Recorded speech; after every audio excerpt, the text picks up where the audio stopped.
Hello, Namaskar viewers. I am Sanjeev Pandya welcoming you to this week's episode of the Tax Talk with AJ right here on ITV Gold. The show is brought to you by Sai CPS Services, a premier accounting firm with professional CPS, experienced CPS on hand to guide you on your personal taxes and also corporate taxes. Or for that matter, if you want to start a business, need an advice or anything which has to do with the taxes and the business, Science CPS Services can guide you. They can be reached at 908-380-6876 or visit their website, sciencecpsservices.com. With that note, I'd like to welcome Mr. AJ Kumar of Science CPS Services with over 20 years of experience when it comes to accounting. Yes, professional accounting, corporate accounting, public accounting, that's everything built into himself. And that's why Science CPS Services is one of the most remarkable CPA firms in the area. Multiple offices in the state of New Jersey, but they can be reached from anywhere in the US. AJ, welcome to the show. How are you? Thank you, Sanjeev. I'm good. Thank you for the kind introduction. Yes, very welcome. Now we are here in the middle of January. Absolutely. And tax season is just starting to heat up, huh? It is. There you go. Everyone, you must make sure that you're getting your W-2s and 1099s before the end of the month. So just keep an eye on it. And once you get that, immediately contact Science CPA Services. Maybe there may be a reason that you want to save your taxes. And the other most important reason that everyone should know, that you must file your taxes right. It doesn't have to be refund only, but you must file it right, because IRS and the US government, they are really after the individuals who are not filing their taxes right. So you don't want to have a tax audit, and that's why you need to do your taxes right. Once again, you can reach out to Science CPA Services for any advice, any consultation that you need. So AJ, as the tax season is heating up, obviously you're busy, your firm is busy in putting it all together, and there's going to be influx of individuals and phone calls and tax returns to do. We're going to talk about something very important in this week's episode, because this can affect many people in order to get the tax credit. But quickly, what I want you to touch base on the forms and the deadlines very quickly. Yeah, absolutely. My pleasure. So in January, the first deadline that we see is 15th January. And that's the estimated tax payment deadline for the fourth quarter of 2023. Especially if you have a small business, you must make estimated tax payment if you expect to owe more than $1,000. And that deadline for Q4 2023 is January 15th, Sanjeev. By January 31st, the second deadline that we are talking about is the 1099 or W-2 filing deadline. If you have a small business, if you paid more than $600 for your business to any vendor, LLC, individual, throughout the year, in total, you have a 1099 filing obligation. It helps you legitimize the expenses. Just have them file the W-9, which needs the name, address, social security number, and then you can issue a 1099 to them. That's the second deadline. Then we'll have the next deadline on March 15th. That's the flow-through tax filing deadline. All the multi-member LLC, S corporation, they must file the taxes by March 15th and issue the K1 to the taxpayer. The final deadline, when it comes to the final major deadline, when it comes to the tax season, is April 15th, which is going to be the individual tax filing deadline and the large corporation, C corporation filing deadline. Okay, very interesting. Thank you for that information. Viewers, I hope that you have made a note of it. Now, let's talk about really important subject in today's show. It's the vehicle credit. Well, now, what exactly is vehicle credit? What kind of vehicles qualify for the credit? It's not only one kind of vehicle, but there are various types of vehicles qualify for the credit, and it can be you using that credit, and AJ will give us more information. So let's start with EV. Absolutely. Electric vehicle is what we are talking about, Sanjeev ji. So it's a new concept. It just started last year. Again, a lot of vehicles were not qualifying. Then the rules changed. Now a lot of vehicles do qualify as long as the final assembly is done in US, as long as the vehicle meets the minimum battery qualification, 7 kilowatt, have some chemical qualification. For a lot of these vehicles, you can just put the VIN number on the internet and see if your vehicle qualifies for the credit.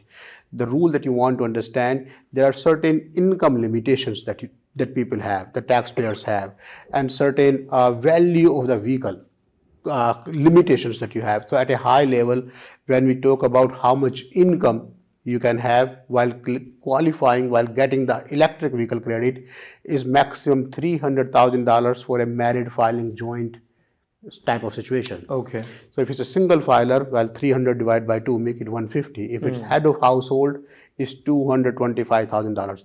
If your income is more than your adjusted gross income is more than these numbers, married filing joint more than $300,000, then you do not get the credit. Then you do not qualify for the electric vehicle credit.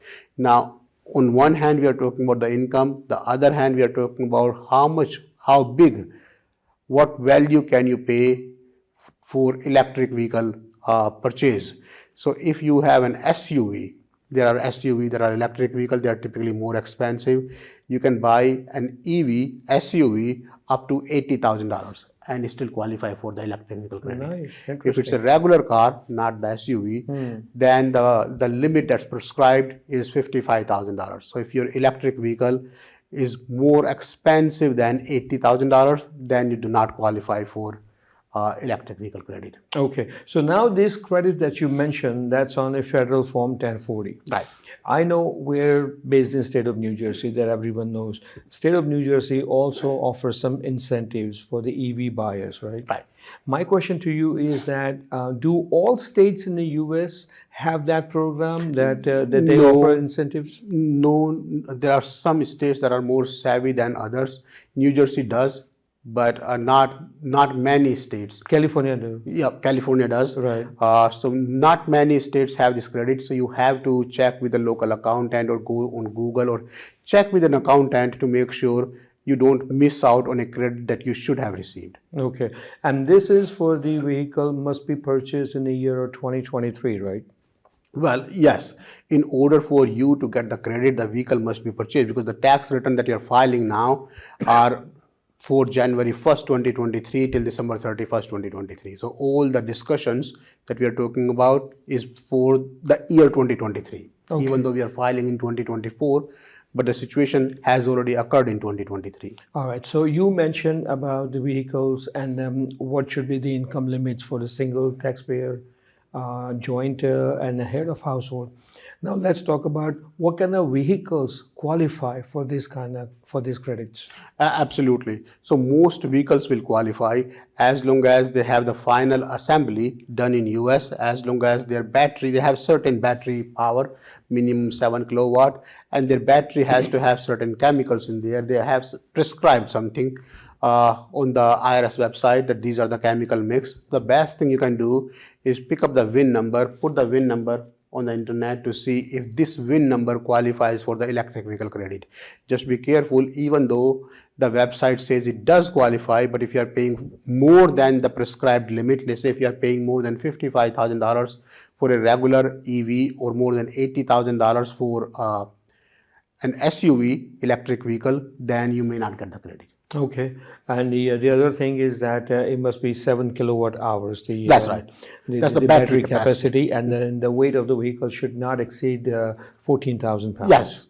Well, we'll talk about there are other credits that you can qualify when it comes to the heavyweight vehicle, but for electric vehicle, the 14,000 pound or 7 ton is the limit that they have prescribed. Okay. Any specific tax form to be filed for the taxpayer to claim the credit? Absolutely. I'm glad you reminded me. Form 8936 needs to be filed with your Form 1040 to qualify for electric vehicle credit, and it doesn't have to be a new vehicle. The good thing is now you can buy a used electric vehicle and still get the credit. For the used electric vehicle, the maximum credit that you can get is $4,000 or 30% of what you pay to buy the electric vehicle credit. But you cannot have this electric vehicle credit purchased from your family or friend. It has to be purchased through a dealership a qualified dealership, and the value of this electric vehicle, the used electrical vehicle, cannot be more than $25,000. So the way the formula works, you qualify for 30% or $4,000, whichever is lesser. Let's say if you buy an electric vehicle for $10,000, then your credit is going to be limited to $3,000, which is 30% of your purchase value. Is there any limit on how old the vehicle is? When you say used vehicle, is it like 3 years, 5 years, or anything? No, there is no such limit prescribed there, but it has to be bought from a qualified dealership, Okay. not from a Sure. friend or family, Understood. Obviously, it's because and it cannot be more than $25,000. yeah. So there has to be a balance. Obviously, if you make purchase between the friends and families, obviously there are chances of inflating numbers Right, and so on and so right. forth. Right? You don't want to do that. All right. Let's move on. So that is the viewers. So that's the update on the EV. So if you purchased any EV vehicle in the year 2023, make sure that you qualify for the credit, make sure you do all the necessary homework that you need to do. And once again, that if you have any question, don't be hesitant to contact Science CPS Services. Please give them a call right away and they will guide you. Now let's move on to section 179. 179 section is the light vehicle versus heavy vehicle to get the credit. Absolutely. So when it comes to the electric vehicle, section 179 is divided into 3 separate sections. And the section that we typically talk about is 6,000 gross vehicle weight rating section. So the way the section 179 is divided, the vehicle can be under 6,000 pound or 3 tons. This vehicle can be 6,000 to 14,000 pound. As we are talking about electric vehicle credit do not qualify if the weight is over 14,000 pound or 7 ton. But you can get then you can buy the vehicle if it's really over 14,000 pound under your business and get the 100% bonus deduction if it's over 14,000 pounds, 7 ton. So the way the section 179 is divided, so there are limits how much you can claim. So under 6,000 pound, they have this limit, $12,200 is what you can claim. Then there is a bonus depreciation of around $8,000. So in total, about 20,000 is what you can claim under section 179 for the first year in the year of purchase, if the vehicle weight is under less than 6,000 pound. If the vehicle weight is over 6,000 pound, and you can put the model number or the VIN number on internet, just type GVWR, gross vehicle weight rating, and put in the model number or the VIN number, and you will know exactly what's the curb weight is, what's the gross vehicle weight rating is. Based on that number, you can see if it's over 6,000 pound, you can claim up to 80% deduction in the year of purchase. So it used to be 100%, so please don't confuse. Up until 2022, it used to be 100%. In 2023, for all the vehicle that you purchased, you can depreciate up to 80% of the vehicle. It's a lot of incentives, and IRS is really rolling out good tax credits. If you purchase certain kind of vehicle. So viewers, once again, make sure that you look into your own portfolio and see if you qualify for any one of that. It's time for us to take a short break, and when we return in the second half, we're going to talk about vehicle mileage, how mileage can be also used to get the tax credit and whatnot. But before that, as soon as we start the second segment, AJ will have some interesting fact for you in the Did You Know segment. That's coming up right after these messages.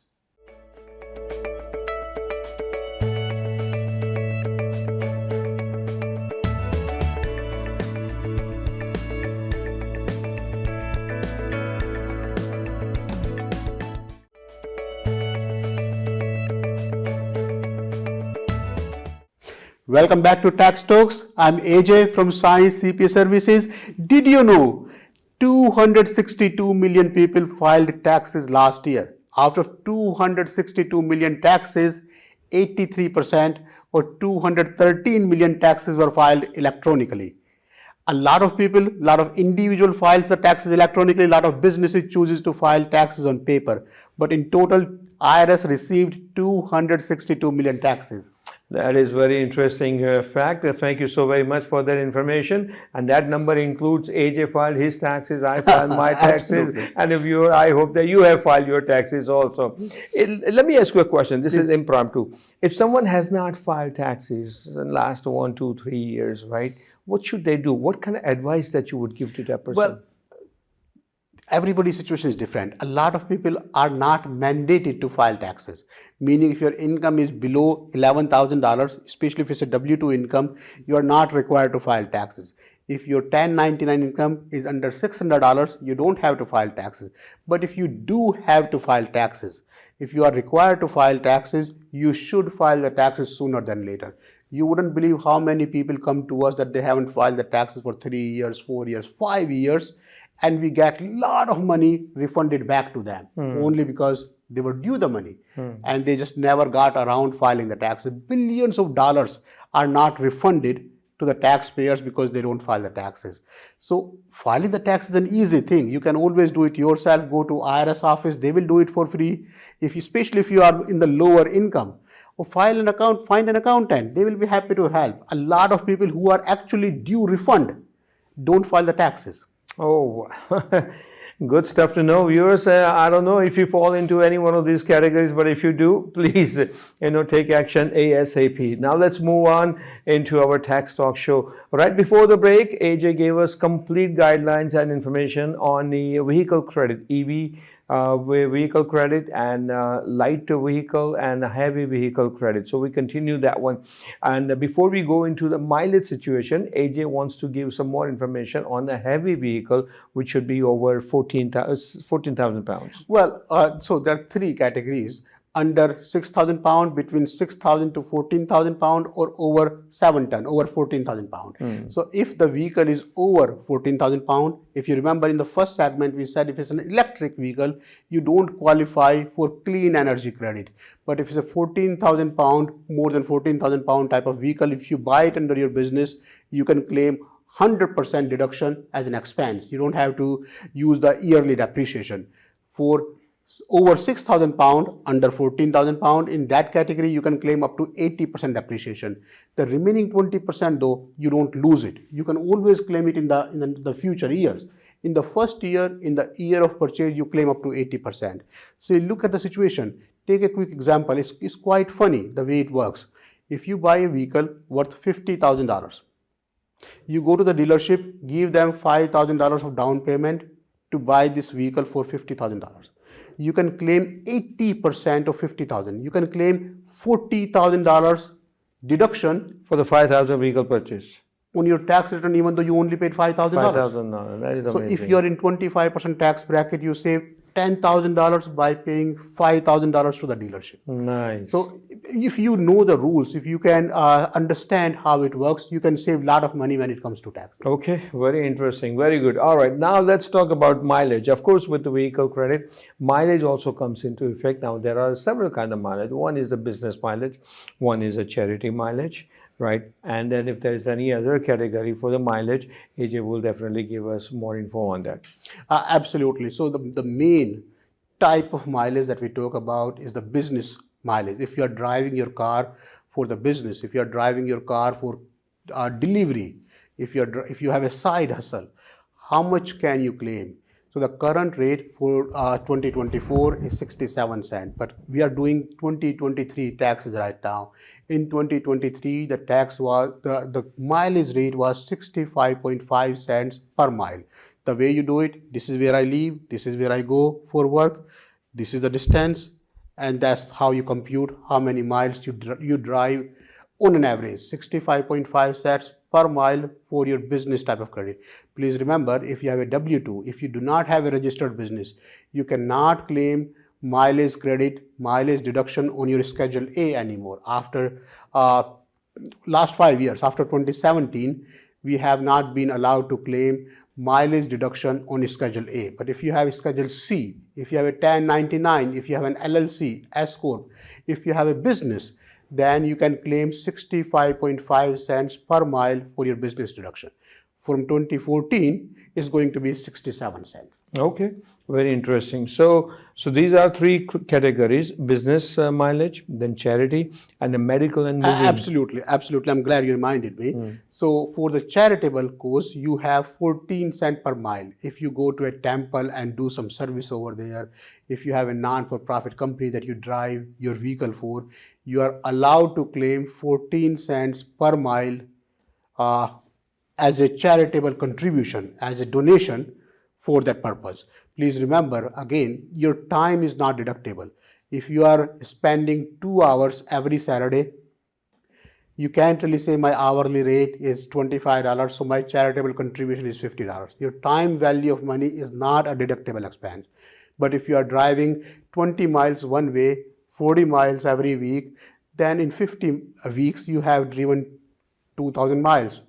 There you go. You have $2,800 of charitable contribution given to that society, given to that non-for-profit company. It has to be a registered non-for-profit company. You cannot really say, I dropped the Panditji to his home and this is my charitable contribution. This is not how it works. The service has to be provided for a registered non-for-profit company, and the mileage rate again is going to be 14 cents per mile. Okay, that's interesting. This mileage deduction is always been a little tricky. Yes, And absolutely. you mentioned electrical vehicle credits and everything else, right? And I just came across a news story a little while ago. I want to mention it. One of the topmost, maybe number one rental company in the U.S., Hertz. Hertz is selling 20,000 of their own electric vehicles to buy gasoline vehicles. Wow. That's amazing. This is really interesting. I guess maybe because people still have to get used to with it. I guess Right, maybe of course, that there's a is one learning of the curve around reasons. it. But that I just wanted to bring that news. As much as government is encouraging people to buy electric vehicle, and people are also buy electric vehicle, they want to buy it because obviously save energy and the clean air and whatnot. But this news, Hertz is selling 20,000 electric vehicles to buy gasoline vehicles. So even if you have a gasoline vehicle and if you don't plan to buy any EV vehicle anytime soon, not to worry. All right. But Hertz had made a big push in the recent years by going out and buying these thousands of vehicles. And now, actually they say electric vehicles have been hurting Hertz financial business. Wow. Yeah. It helps individuals, but for the rental company, executive has said because despite costing less to maintain, they have higher damage repair cost and also higher depreciation. It's not common. Not everybody can repair it. Higher depreciation for EV vehicles? Yeah, absolutely. Because the concept is changing so fast. So the depreciation means what's the life of this machinery? What's the life of this vehicle? Correct. So with gasoline vehicle, you have seen the gasoline vehicle for 10 years on the road. Electric vehicles, if you replace the battery, there is no cost to the car. You better replace the whole car. And the battery life is going to be 3 years, 4 years, 5 years, not what used to be 15, 20 years. You still see a lot of cars more than 10 years old. Yeah, absolutely. It's not going to be the same for electric vehicles. So the depreciation will be very high. Anything new comes out, yes, they will have higher depreciation. Absolutely. So I just wanted to bring the news and then just update you that how this EV vehicles and gasolines are. And a couple of weeks ago in our business talk show, we talked about one of the U.S. companies, I believe GM, is laying off, GM or Ford laid off thousands of individuals from their EV vehicle plant. Yes, absolutely. So as much as EV vehicle is the future for the auto industry, it's going to take some time before people get used to it. There is still a lot of gasoline vehicles. There are a lot of gas stations. Yes, all over the world. Exactly. Well, gas stations are complaining about business hurting because of these EV vehicles. So here we are. All right. So now we have covered the vehicles and the mileage, information in this week's episode. I just want to touch base upon this issue that is really looming up upon ourselves, and it's the federal funding, because the deadline is approaching very soon, and the Speaker of the House, Mike Johnson, has reached out to Democrats, and he got positive response to come to an agreement. But Republicans, meaning Mike Johnson's own party members, are not agreeing to extend this, federal deadline, and that is going to be very, very crucial because they are laying out so many conditions and whatnot. And the reason I'm bringing this because this is the election year. Should the party change, or let's say party does not change, they retain the White House, or the other party comes in, will there be, excuse me, all right, take that. Should the party change or not change, let's say current party retains the White House, AJ, do you think there will be changes in the tax structures, not this year, but next year and onwards? Well, we see the tax changes typically when the government changes. We don't see a lot of tax changes when the government still remains the same government because it's counterproductive. Correct. Then the public will say, why you had 4 years to change? Why did you not change this rule last time? Earlier, but So when the government changes, a lot of times the new government has to prove themselves, have to justify that we are doing something more than what the last government did. So we see more tax changes in the years when the government changes. okay, all right. With that information, we come to an end of the tax talk, but not before the fun fact. So today's financial quote Yes. is the best thing money can buy is the financial freedom. So think about it. Unless you find a way to make money while you're not working, you will have to be working until you die. So today's quote is find a passive source of income. You have to work to make money, but let your money work for you. All right, so that is the quote. They say money can't buy happiness. Money can never buy happiness, but as per AJ, money can buy you financial freedom. Keep watching our show, The Tax Talk, every week on ITV Gold. As AJ, thank you so very much for Absolutely, your time and my the guidance. pleasure. I am Sanjeev Pandya, wishing you all happy and tax-free days ahead. So long. Thank you.